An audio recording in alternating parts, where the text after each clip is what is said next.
안녕하십니까. 청소년 상담사 상급 실전 문제풀이 들어가도록 하겠습니다. 이번 시간에는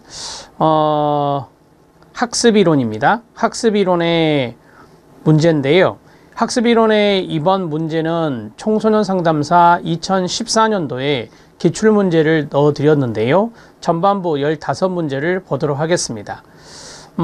기출문제도 한번 여러분들이 전반적으로 다 보셔야 되기 때문에, 근데 우리 기출문제는 2014년도에 문제가 없어서 제가 실전 문제에 넣어드렸다, 이렇게 말씀을 드렸습니다. 자, 1번부터 15번 문제까지 보는데요. 뭐 기출문제니까 총평을 좀 해볼 수 있겠죠. 학습이론은 좀 어렵게 나올 때가 많았는데 이번 2014년도의 기출문제는 그리 어려운 문제는 아니었다라고 판단해 볼 수 있습니다. 문제 지문도 그렇게 길게 스트레스 받지 않게 좀 출제된 경향도 있고요. 그래서 학습이론의 이론 강의를 잘 들어주셨다면은 이 정도의 문제는 해결할 수 있지 않을까, 이런 생각을 해보았습니다. 자, 1번부터 보도록 하겠습니다. 전반부 문제입니다. 외제적 동기와 내재적 동기, 이것을 이야기하신 분이 데시죠. 데시. 자, 여기에 관한 설명으로 옳은 것을 모두 고른 것은 입니다. 우리가 외부로부터 보상을 받는다. 그러면 외제적 동기가 생긴다 라고 합니다. 그런데 일 자체가 너무 좋아요. 즐겁고 보람돼요. 성취감도 있어요. 그럼 이거의 내재적 동기가 됩니다. 자, 그러면 행동 통제를 목적으로 하는 이거 나오죠. 외적 보상이 나왔어요. 그러면 이것은 당연히 외제적 동기를 강화시키겠죠.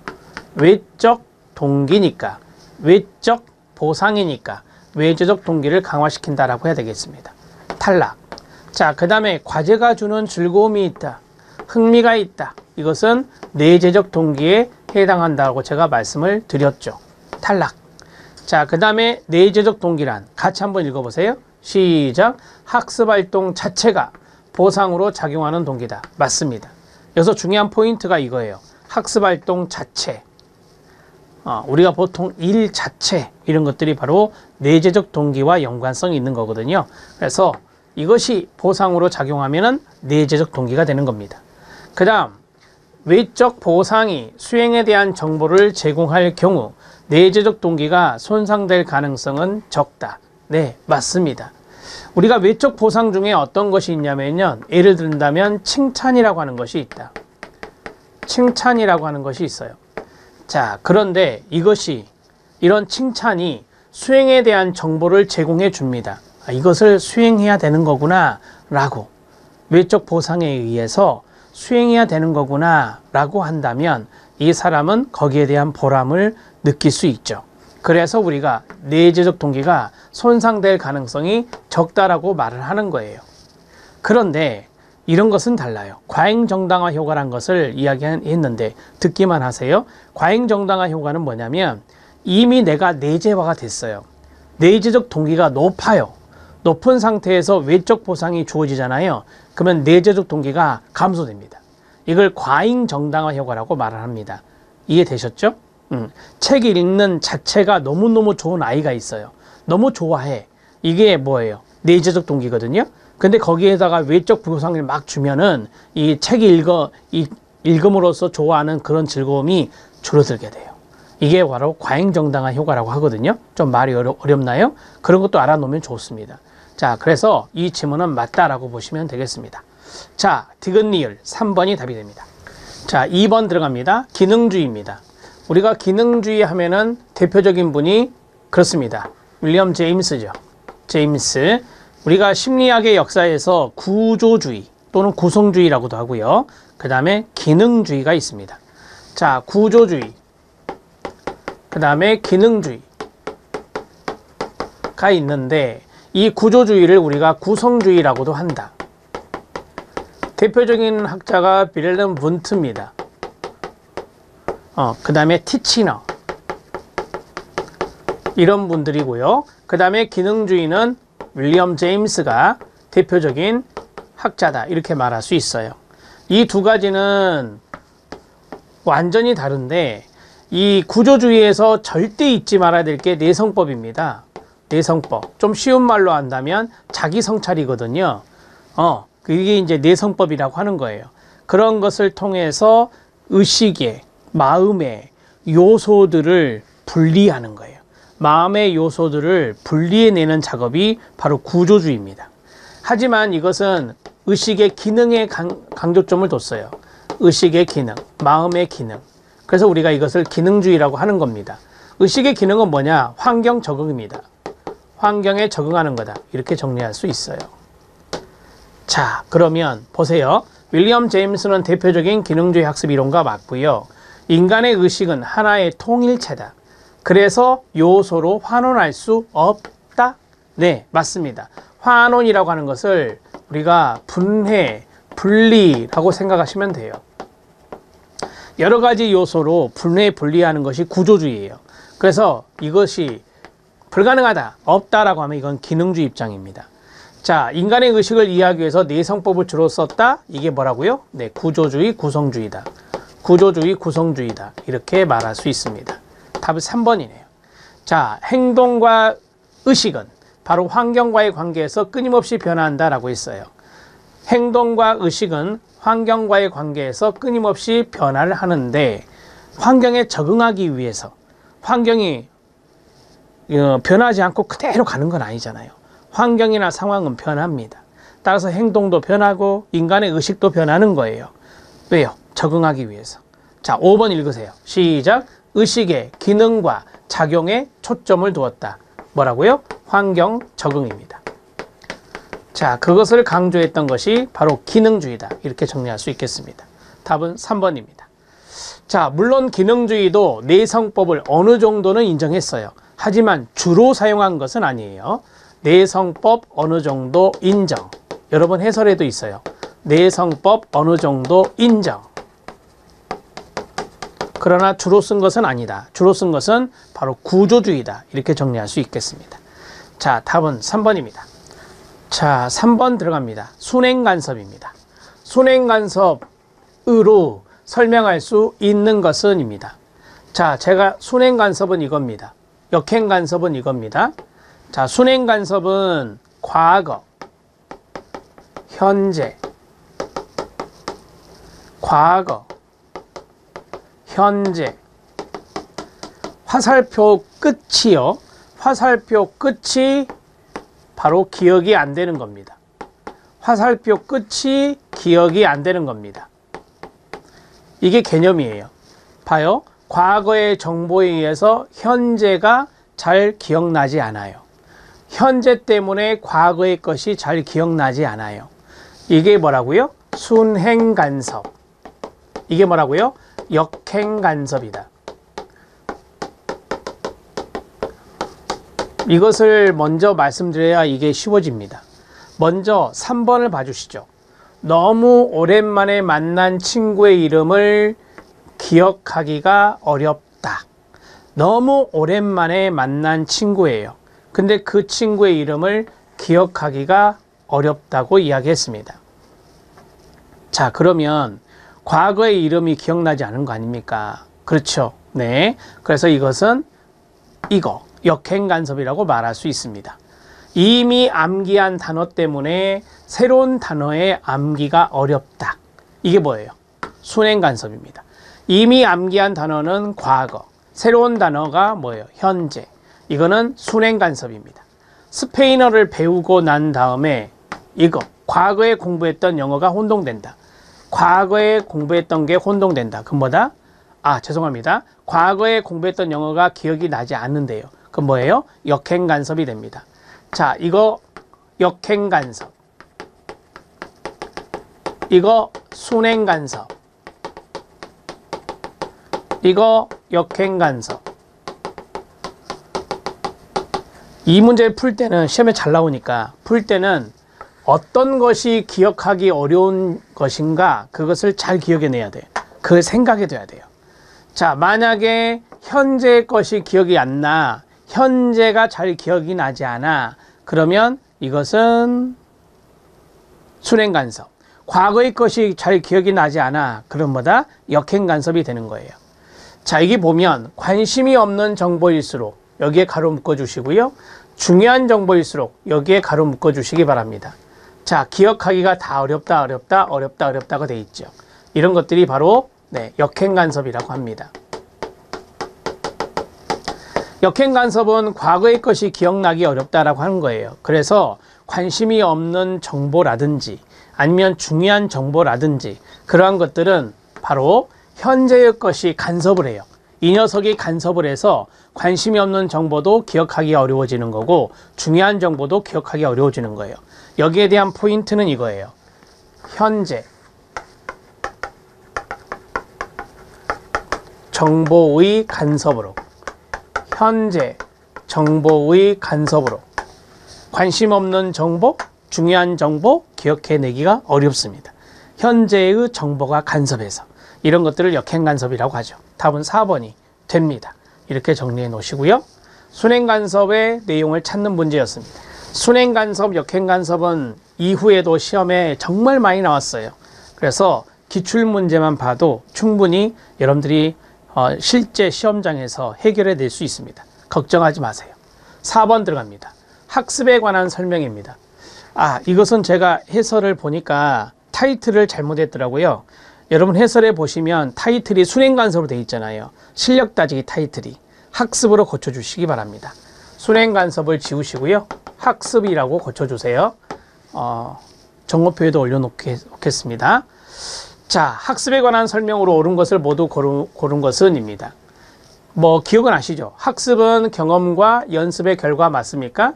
네, 그게 러닝이라고 배웠어요. 경험, 그 다음에 연습의 결과가 학습이다. 그 다음에 학습에는 가치나 태도나 정서 반응의 습득도 포함됩니다. 맞죠? 가치관이라고 하죠, 우리가. 가치관도 학습, 태도라는 것도 학습, 정서 부분도 학습이 되죠. 그러한 것들이 바로 학습에 포함될 수 있다는 것입니다.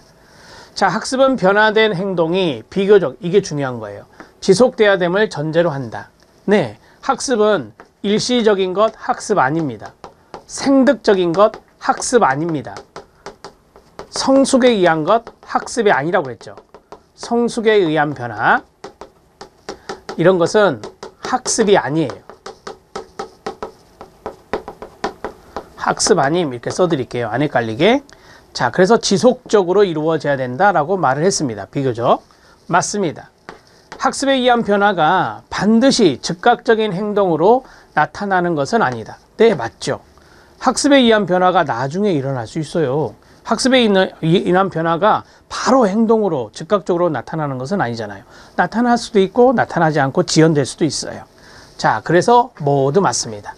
이거는 이해하는 차원에서 풀어주시면 돼요. 답은 5번이 답이 됩니다. 해설에 있는 내용 제가 잘 넣어드렸기 때문에 꼼꼼하게 읽어주셔야 됩니다. 자, 5번 문제 보도록 하겠습니다. 5번 문제는 강화와 벌의 유형별 사례 문제입니다. 사례 문제인데 잘못 연결된 것은 입니다. 1차적 강화가 있어요. 1차적 강화와 동의어가 무조건적 강화라고 하죠. 1차적 강화를 무조건적 강화라 하고 2차적 강화는 무만 빼면 되겠죠. 네, 조건적 강화라고 할 수 있어요. 조건적 강화라고 할 수 있어요. 자, 그 다음에 부적 강화가 있고 1차적 벌이 있는데 1차적 벌을 우리가 정적 처벌이라 하고 1차적 벌을 정적 처벌이라 하고 2차적 벌을 부적 처벌이라고 합니다. 자, 동의어를 써드렸습니다. 자, 1차적 강화 들어갑니다. 여기서 중요한 게 피자입니다. 학습 평균 성적이 좋을 경우 학생 전원에게 피자를 사줍니다. 음식, 이런 것이 대표적인 무조건적 강화입니다. 음식, 이런 것들이 무조건적 강화에 해당돼요. 이 자체로서 강화 효과가 있는 거예요.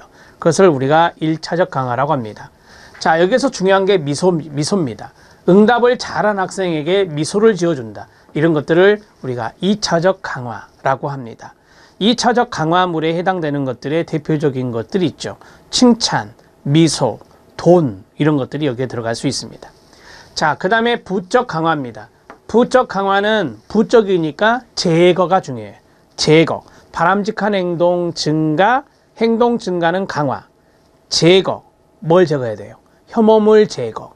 그게 바로 부적 강화. 혐오물이 어디 있어요? 기압이 있네, 기압. 숙제를 잘한 학생은 기압에서 제외시켜준다. 부적 강화 맞습니까? 네, 맞습니다. 숙제를 잘한 학생, 숙제를 잘했다 그러니까 강화잖아요. 반응의 증가.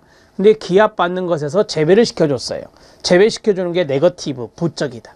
그래서 우리는 이거를 부적 강화라고 말합니다. 1차적 벌입니다. 성적이 낮은 학생에게 추가 숙제를 준대요. 추가 숙제를 준대요. 여러분, 추가 숙제는 좋은 거, 안 좋은 거? 안 좋은 거죠. 혐오물을 주는 거. 네, 정적 처벌, 1차적 벌 맞습니다. 우리가 상습적으로 거짓말하면 회초리를 들어서 회초리를 주잖아요. 이게 1차적 벌, 정적 처벌이거든요. 똑같은 맥락에서 생각하시면 돼요. 그 다음에 지각을 한 학생에게 교실 청소를 시킨다라고 했습니다. 여러분, 교실 청소 좋은 거, 안 좋은 거? 안 좋은 거. 시킨다, 줬잖아요. 아, 이거 정적 처벌입니다.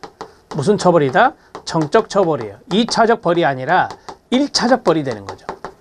1차적 벌이다. 이렇게 정리할 수 있어요. 2차적 벌이 틀렸네요. 답은 5번이 답이 됩니다.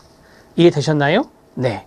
여기 4번하고 5번을 같은 맥락에 생각하시면 돼요. 혐오물을 주는 것은 정적 처벌이니까 1차적 처벌, 1차적 벌이라고 합니다. 자, 여기에서 1차적 강화, 2차적 강화, 1차적 벌, 2차적 벌의 개념을 동의어로 좀 알아놓으시면 도움이 될 겁니다. 이런 문제 잘 기억해 놓으세요. 자, 6번 문제 들어갑니다. 6번 문제는 강화의 효과를 증진하는 겁니다. 강화 효과를 증진시키기 위한 방법들이 여러 가지가 있겠죠. 저는 이거 풀면서 여러분들이 좀 이렇게 뭐랄까요? 외우지 말고 이해하는 차원에서 풀면 도움이 되지 않을까 싶습니다. 첫 번째, 강화 계획이 있죠. 강화 스케줄이라고 하는데 강화 스케줄을 세울 때는 강화를 제공하는 시간이나 횟수 이런 것을 고려하죠. 시간을 고려하는 게 뭐예요? 생각나요? 수비시간 암기법. 네, 간격계획이죠. 간격계획은 바로 시간과 연관성이 있고 횟수는요. 수비 그 뭐예요? 네, 비율 계획이죠. 그래서 우리가 고정적으로 할 수도 있고 변동적으로 할 수도 있잖아요. 그래서 고정 간격, 변동 비율, 고정 비율 네 가지의 간헐적 강화 계획이 있잖아요. 맞습니까? 네, 맞습니다. 자, 반응보다 강화를 먼저 제공해서 학습에 대한 기대감을 높인다. 아니죠. 자, 반응보다 강화를 먼저 주지 않고 반응이 먼저야 돼요. 자, 예를 들어서 어떤 반응이 일어났는데 그 반응이 바람직한 거예요. 그러면 강화를 그때 주는 거죠. 이해되세요? 오케이. 반응보다 강화를 먼저 제공하는 게 아니라 강화는 반응 후에 제공하는 거죠. 강화는 반응 후에 제공하는 거예요. 어떤 반응을 했을 때 강화를 주는 게 좋다라고 하는 거예요. 그래야 학습 기대감이 높아질 수 있어요. 자, 그 다음에 강화 지연 시간은 시간이 지날수록 길게 한다? 강화를 늦게 준다는 거잖아요. 강화를 늦게 주는 걸 길게 하면 안 되죠. 당연히 시간이 지날수록 짧게 하는 걸 좋죠. 짧게 하는 게 좋습니다.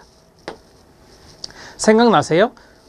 우리가 그 조건 형성에서 흔적 조건 형성, 지연 조건 형성, 그 다음에 흔적 조건 형성, 동시 조건 형성, 역행 조건 형성 이런 게 있었잖아요. 물론 이거는 파블로프의 이야기이지만 이게 가까울수록 좋아요. 가까울수록. 근접할수록 좋거든요. 그래서 지연 시간이 지날수록 길게 하면 안 되고 짧게 하는 것이 강화 효과를 증진시키겠죠. 자, 이거 탈락, 이것도 탈락이고요. 제공되는 강화의 강도를 증가시킨다. 네, 좋아요. 강화의 강도를 증가시키면은 강화 효과는 올라갈 수 있겠죠. 자, 그 다음에 동기 수준을 고려해야 되죠. 동기 수준이 높은 상태, 동기 수준이 낮은 상태, 동기 수준이라고 그랬으니까 이런 것을 고려해서 강화가 주어져야 되겠죠. 그랬을 때 우리가 강화 효과가 더 극대화가 될 수 있습니다. 자, 그래서 리을 맞고 이건 틀렸습니다. 기억과 리을 1번이 답이 됩니다. 이거는 외우는 게 아니라 이해하는 차원에서 공부를 하시는 게 좋은 거예요. 강화 효과를 증진시키기 위한 방법들이었습니다. 자, 그 다음 7번입니다. 파블로프의 고전적 조건 형성 이론에 적용되는 사례가 아닌 것은 입니다. 파블로프의 고전적 조건 형성은 자극과 반응, SR이죠. 자극과 반응의 관계잖아요. 자, 보세요. 유명 배우 모델로 한 제품의 광고, 조건 정서 반응을 통한 공포의 치료, 조건 정서 반응을 통한 편견의 고착, 혐오와의 관계를 통한 성도착증의 치료, 면역 훈련을 통한 학습된 무기력의 해소, 이렇게 제가 나눌 수 있어요. 자, 보세요. 유명 배우가 자극, 스티뮬러스가 되죠. 그럼 이 제품에 대한 광고를 하면은 반응은 긍정 반응이 되겠죠. 유명 배우는 인기도가 있으니까. 이거 고전적 조건 형성입니다. 그 다음 여기 보면 조건 반응이 나오죠.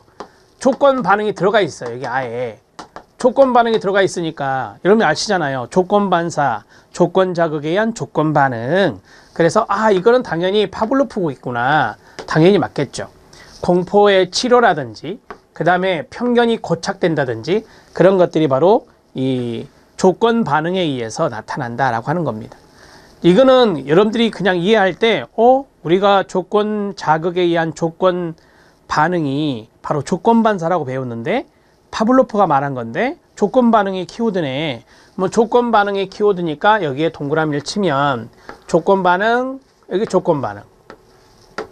편견이나 공포 이런 것들이 다 정서적인 부분이잖아요. 그래서 정서란 말이 들어간 것 뿐이에요. 자, 그 다음에 혐오와의 연계를 통한 성도착증의 치료라고 되어 있거든요. 혐오는 혐오 자극이 돼요. 혐오는 혐오 자극이 되는데 성도착증의 치료에서 쓸 수 있는 것이 어떤 혐오 자극이 있을까요? 예를 들어서 나쁜 냄새를 유발하는 것을 제시하거나 아니면 전기 자극을 제시하거나 그렇게 했을 때 성도착증이 줄어들 수 있겠죠. 자, 이러한 것들이 바로 혐오 자극에 의한 반응이거든요. 자극 반응, SR이 됩니다. 그래서 우리가 혐오 치료라고 하는 것을 배웠는데 혐오 치료가 바로 고전적 조건하의 응용에 해당될 수 있습니다. 자, 마지막 들어갑니다. 면역 훈련을 했어요. 면역 훈련을 통해서 이제 행동을 했다는 거잖아요. 그래서 학습된 무기력이 해소됐대요. 그럼 이건 결과 아닙니까? 행동과 결과의 관계가 나왔네. 면역 훈련이 트레이닝을 하는 거니까 이거는 행동을 보이는 거예요. 면역 훈련을 통해서 행동을 했을 때 바로 학습된 무기력이 줄어든다, 해소된다. 이게 결과예요. 이거는 조작적 조건화와 연관성이 있습니다. 조작적 조건화는 행동과 결과의 관계 또는 결과와 행동의 관계라고 말씀을 드렸죠. 개념에 충실하시면 되는 겁니다. 자, 답은 5번입니다. 이렇게 정리하시죠. 스키너의 조작적 조건화는 조건 반응이란 단어가 없어요. 조건 반응은 파블로프에만 나오는 거예요. 그래서 2번, 3번은 아예 가르쳐 준 겁니다. 조건 반응이라고 이야기가 나와서. 자, 8번 들어갑니다. 다음 각 사례에서 사용된 강화 계획을 바르게 연결한 것은 이 니은 조심하셔야 돼요. 니은 별표. 자, K 교사와 L 교사가 있는데요. K 교사는 3시간의 자유를 학습하는 동안 이게 중요한 거. 50분 간격으로 10분간 휴식 시간을 줬습니다. 그러니까 50분 동안 공부를 열심히 하고 10분간 휴식, 50분 동안 공부 열심히 하고 10분간 휴식. 아주 고정적이죠. 그래서 이거는 고정간격 강화계획입니다. 고정간격 강화계획이에요. 50분 간격으로 하겠으니까 50분마다 10분간의 휴식이라는 강화를 줬어요. 자, 고정간격 강화계획이 됩니다. 첫 번째는. 자, 두 번째는요. L 교사는 3시간의 자율학습하는 동안 이게 중요한 거예요. 이게 임의로 3회라고 돼 있죠. 임의로 3회. 그러면 임의라는 단어는 뭐예요? L 교사가 마음대로 3번에 3회의 10분간의 휴식 시간을 줬다라고 한 거예요. 그러니까 이렇게 생각해 볼 수 있어요. 한 번은 1시간 10분 있다가 10분간 휴식 주고, 한 번은 50분 있다가 휴식 시간 주고, 또 나머지 한 번, 3번 줬다고 했으니까. 그럼 이거는 불규칙적인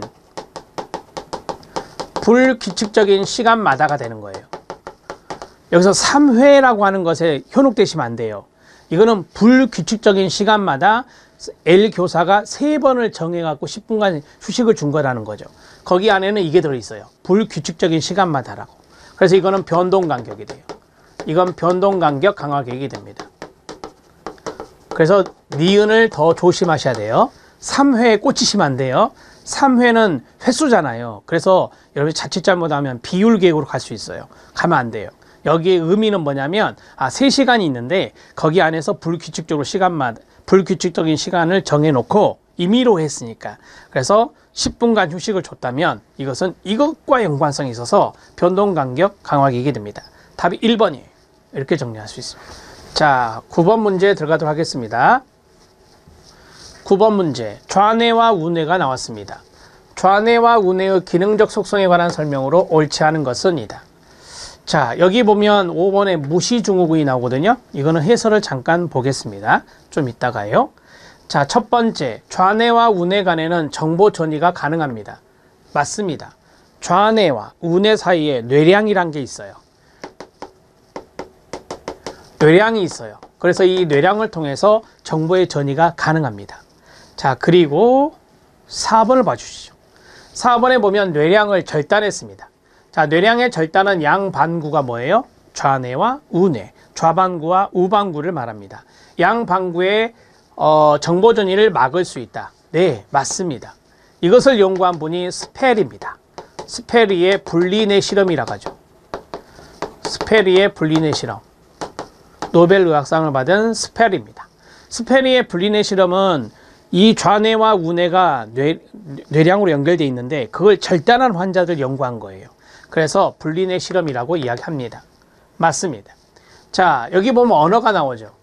여러분, 언어는요, 좌뇌 겁니다. 언어는 우뇌 것이 아니라 좌뇌 거예요. 그래서 이렇게 가야 돼요. 우뇌보다 좌뇌가 언어 정보를 처리하는 데 유리하다. 그래서 이건 틀린 거예요. 자, 우뇌 손상이 있으면 주의력이나 지각이 어려워집니다. 우리가 보통 주의력, 그 다음에 전체에 대한 지각, 이런 것들은 우뇌가 담당하거든요. 그래서 이러한 주의력이라든지, 우리가 주의력의 대표적인 게 뭐 시각, 운동, 협응 능력 이런 것들도 있어요. 그런 것들이 다 주의력과 연관성이 있는 것들이라고 보시면 되는데, 그런 것들이 다 우뇌가 담당해요. 그래서 우뇌가 손상되면은 주의력과 지각이 어려워진다. 주의와 지각에 동그라미 치면 돼요. 자, 우뇌가 또 문제가 되는 게 있어요. 우뇌가 손상됐을 때 아까 5번에 있었던 무시증후군이 나타날 수 있습니다. 자, 무시증후군이 나타날 확률이 높은 것은 바로 우뇌 손상이 있을 경우에 그렇다. 맞습니다. 그래서 답은 쉽게 풀렸어요. 2번이 답이에요.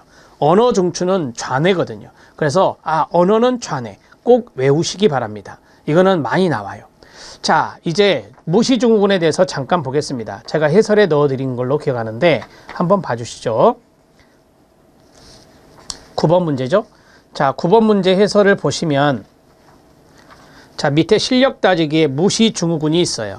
무시증후군에서 2번을 보시면 뇌병변 반대측에 의미 있는 자극을 제시했을 때 이 자극에 대한 감지를 못한다. 그래서 무시란 말을 쓰는 거예요. 반응을 하지 않는 것이 바로 무시증후군입니다. 그러면 보세요. 좌뇌가 담당하는 게 우측 신체고요. 우뇌가 담당하는 게 좌측 신체거든요. 그러면 우뇌가 손상된 분의 좌측, 우뇌가 손상된 분의 좌측, 이 좌측에 의미 있는 자극을 제시했어요. 좌측에다가. 근데 이걸 감지를 잘 못하시는 거예요. 그리고 반응을 하지 않으시는 거예요. 이게 좌뇌보다 우뇌가 더 심하더라라고 하는 거예요. 그래서 우뇌 손상 환자가 무시증후군이 더 나타나더라라고 하는 것을 이야기하는 겁니다. 되셨나요? 네, 외우셔도 돼요. 우뇌, 주의, 아까 있죠. 지각, 그 다음에 무시증후군. 좌뇌는 언어. 이렇게 정리하시면 됩니다.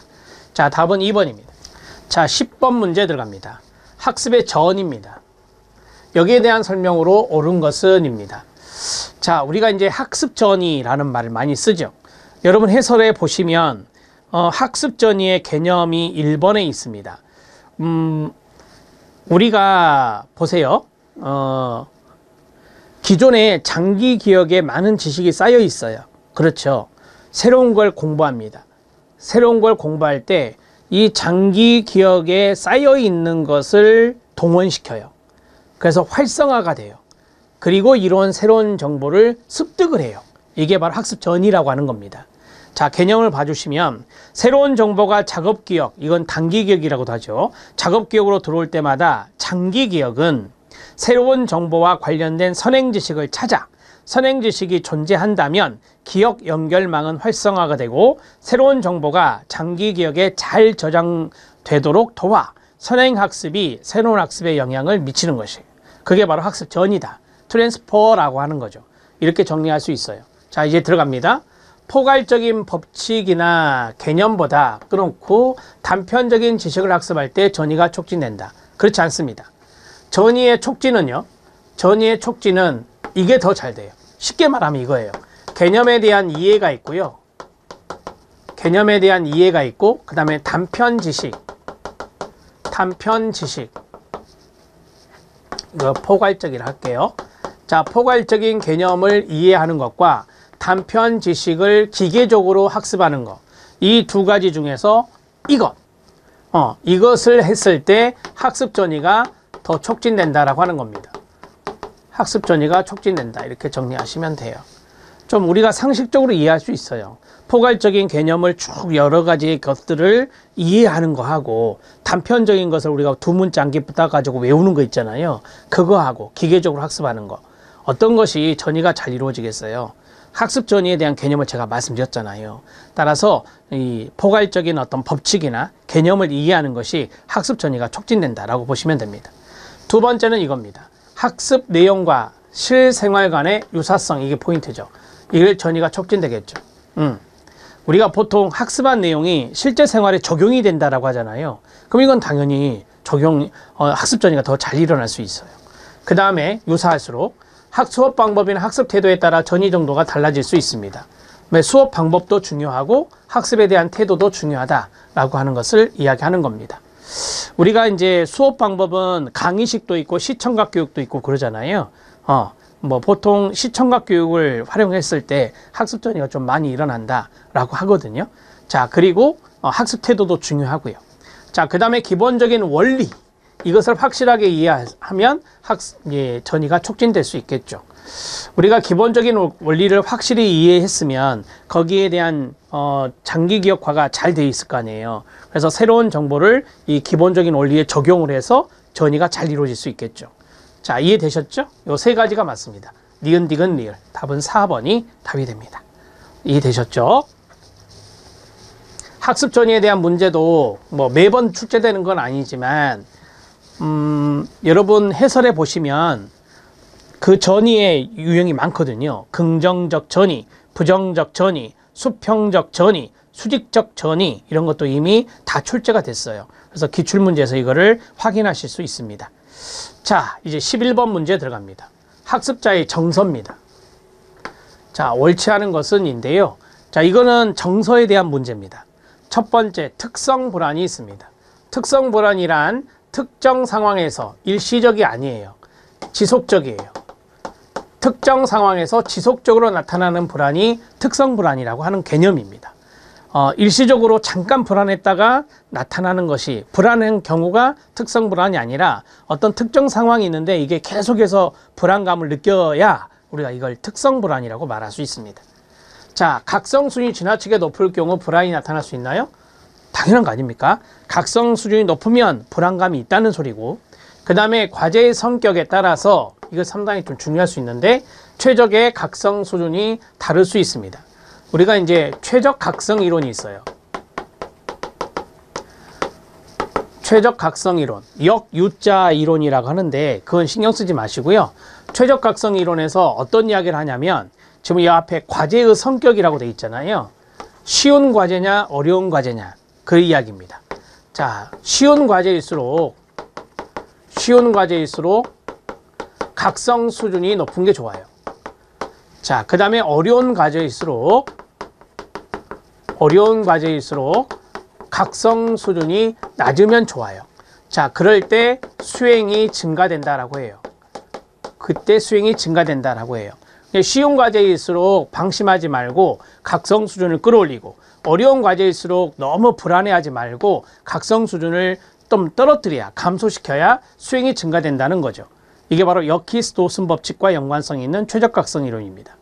자, 맞고요. 시험 불안 정도는 시험 상황에 대한 학습자의 평가에 따라 달라진다. 당연한 거 아닙니까?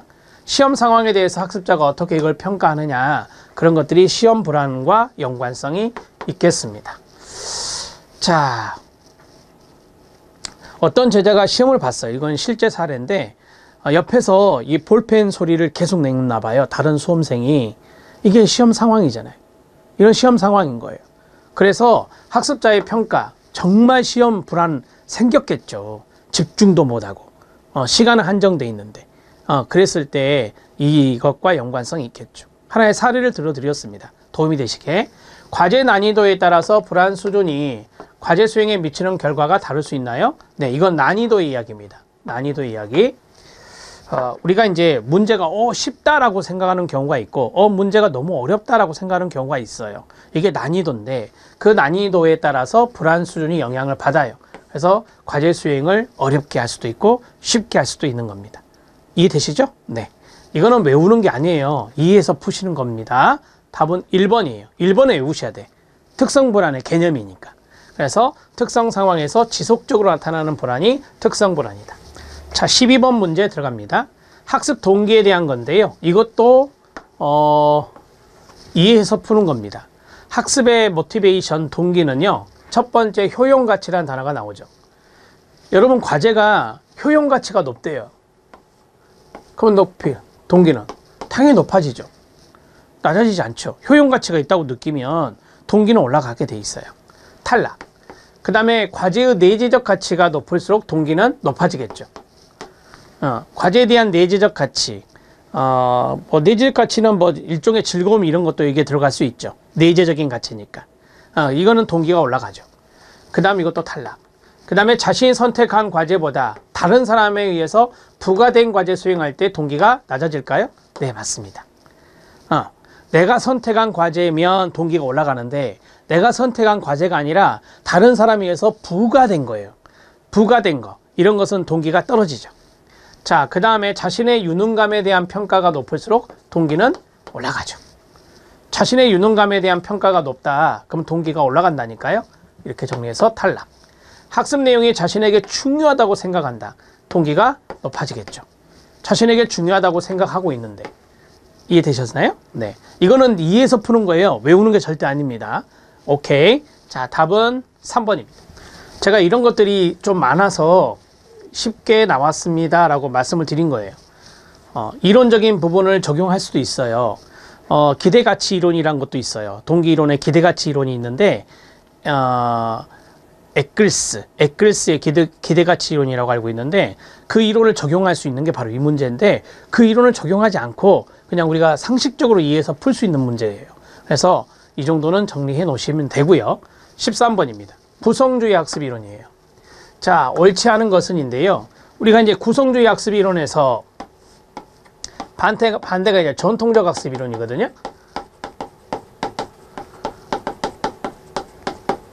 자, 전통적 학습 이론인데 우리가 보통 학습을 할 때 여러 가지 방법이 있잖아요. 이건 경험을 강조해요. 구성주의 학습은 경험을 강조해요. 주관적이죠. 이런 것들이 바로 구성주의 학습이에요. 그래서 요즘 선생님들이 많이 강조하는 것이 이런 학습에 대해서 강의식으로 하는 것보다는 실제적으로 이런 것들을 현장에서 경험하고 이런 것들이 다 구성주의 학습 이론이거든요. 우리가 보통 사회복지사 같은 경우 또는 여러 전문직을 보면 실습이 있어요. 그 실습이 일종의 구성주의 학습이다. 이렇게 보시면 됩니다. 실습. 현장 실습이요. 자, 수업의 중심은 학생이다. 네, 맞습니다. 학생 중심의 수업을 이끌어가요. 교사 중심이 아니라, 교수 중심이 아니라 학생 중심의 수업이 바로 구성주의 학습입니다. 지식은 절대적이다. 외적 실제와 일치한다. 이거는 전통적 학습이죠. 전통적 학습 이론이에요. 지식은 절대적이대. 외적 실체와 일치한대. 이런 것을 우리가 전통적 학습 이론에서 강조하는 것들이죠. 제가 아까 말씀드렸잖아요. 주관적인 것들을 강조한다고요. 그런 경험적인 요소가 다 사람마다 다를 수 있으니까. 자, 강의식보다는 문제중심, 도의식, 발견학습의 교수 방법을 강조하는 것이 바로 구성주의 학습입니다. 우리가 보통 토론 수업을 할 수 있잖아요. 그런 것들이 여기에 들어갑니다. 자, 발견학습 이런 것들이 뭐겠어요? 아까 말씀드렸던 현장, 실습이 되겠습니다. 학습이란 개인의 경험에 근거해서 의미를 개발하는 능동적인 과정이라고 합니다. 경험을 중시한다고 제가 말씀을 드렸잖아요. 마지막, 경험 또 나오죠. 개인이 경험하는 세계는 자신에 의해서 의미가 부여되고 구성된다. 이게 바로 구성주의 학습 이론에서 강조하는 것들입니다. 이 4번과 5번을 엮어서 같이 공부하시면 돼요. 이게 구성주의 학습 이론의 개념이라고 보시면 되고요. 학습이라는 것은 개인의 경험에 근거해서 의미를 개발하는 능동적인 과정이고 이 경험하는 세계는 자신에 의해서 학생 자신이랄까요? 학생 자신에 의해서 의미가 부여되고 구성되는 겁니다. 우리가 현장 실습할 때 현장 실습에 하는 경험을 하는 한 사람 한 사람이 다 똑같은 경험을 하는 건 아니에요. 똑같은 의미를 부여하는 것은 아니죠. 다 틀려요. 같은 눈으로 바라보고 느끼더라도 그것을 의미를 부여하는 것은 틀려요. 그렇기 때문에 이런 것이 구성주의 학습이라서 강조하는 것이죠. 이것을 어떻게 절대적이라고 할 수 있겠어요? 이건 상대적인 겁니다. 자, 됐습니다. 답은 2번이 14번 문제에 들어갑니다. 14번 문제는 성취 목표 지향성 유형 중에 수행 목표를 가진 학습자의 특징입니다. 우리가 수행 목표가 있고 숙달 목표가 있다. 이거 발달 심리에서도 했는데, 자, 수행 목표가 있고 숙달 목표가 있다. 어떻게 외워요? 암기법? 그쵸? 수능 노숙입니다. 수능 노숙입니다. 수능? 이거는 능력을 강조하는 거예요. 노숙? 이건 노력을 강조하는 거예요. 이것이 포인트예요. 이것만 알아도 문제 뉘앙스 풀 수 있어요. 자, 봐주세요. 첫 번째, 이게 중요한 겁니다. 타인의 인정보다는 자신의 성장을 위해 동기화된다? 그럼 노력을 강조하는 거예요. 노력 귀인을 하는 거예요. 그래서 이거는 그렇죠. 숙달 목표예요. 이렇게 쓸게요. 이해됐죠? 나는 능력이 있어요. 능력 귀인을 하는 사람이야. 인정받고 싶거든요. 그게 바로 타인의 인정을 강조하는 바로 수행 목표.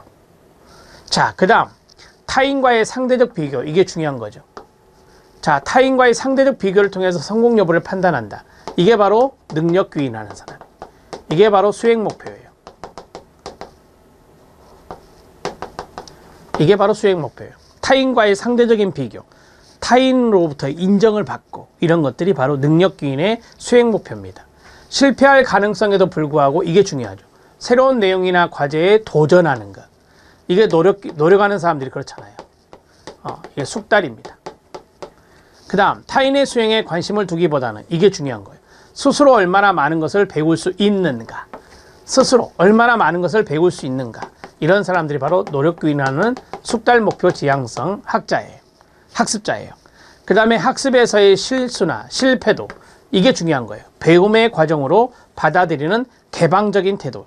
이런 사람들이 노력을 강조하는 노력 귀인의 숙달 목표 지향성이에요. 여러분들이 한번 개인적으로 생각해 보세요. 나는 수행 목표 지향의 학습자인지, 나는 숙달 목표 지향의 학습자인지.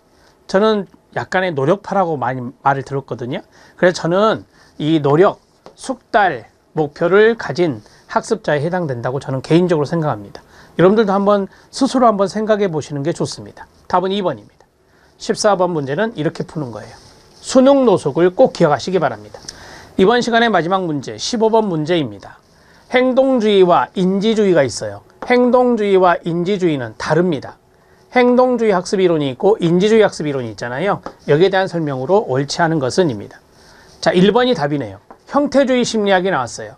형태주의 심리학에 근거하는 게 뭐예요? 인지주의 학습이죠. 행동주의가 아니라 게슈탈트 심리학이잖아요.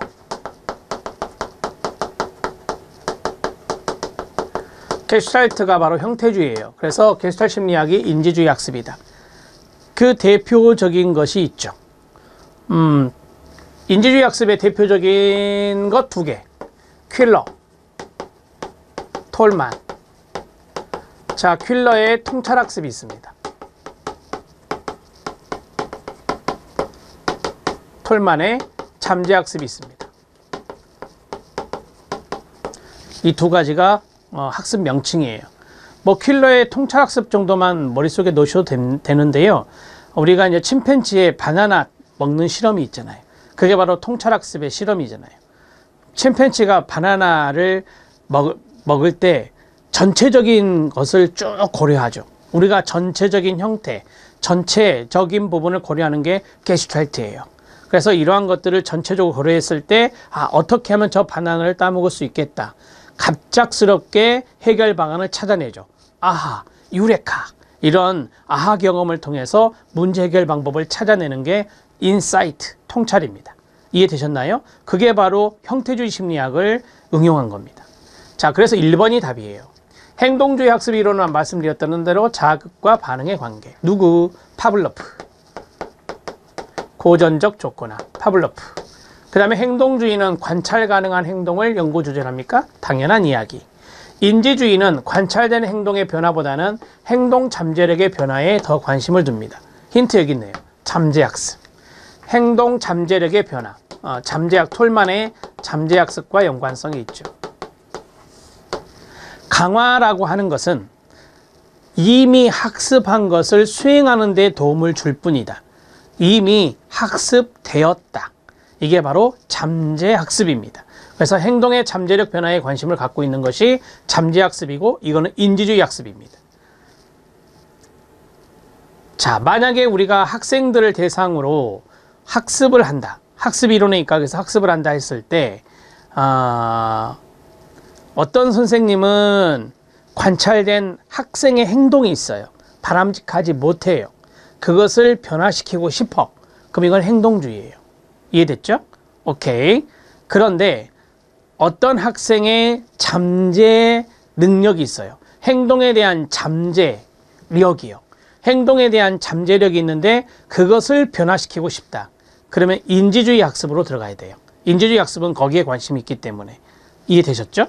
넘어갑니다. 인지주의는 사고, 언어, 문제 해결과 같은 복잡한 지적 과정을 강조하죠. 당연한 거 아닙니까? 사고를 강조했던 분 피아제, 인지발달 이론이요. 언어를 강조했던 분 비고츠키, 사적 언어, 프라이스 피치, 이런 것들이 바로 인지 발달 이론의 학자들과 연관성이 있죠. 사고는 인지와 연관성이 있다. 배우셨어요. 사고는 인지와 연관성이 있고 언어도 인지와 연관성이 있어요. 이거는 문제를 해결하기 위한 복잡한 지적 과정, 다른 말로 인지적 과정이라고 하죠. 이런 것을 강조하는 거예요. 이해되셨나요? 네. 그게 바로 정보 처리죠. 기억에 의한 정보 처리. 그런 것들이 바로 인지와 관련성이 있는 겁니다. 자, 정리가 됐죠? 답은 1번. 답은 쉽게 찾아졌어요. 형태주의 심리학, 게슈탈트 심리학 나오면 인지학습이에요. 행동주의가 아니고. 자, 답은 1번이 되겠습니다. 자, 16번 문제 후반부 다음 시간에 또 보겠습니다. 수고하셨습니다.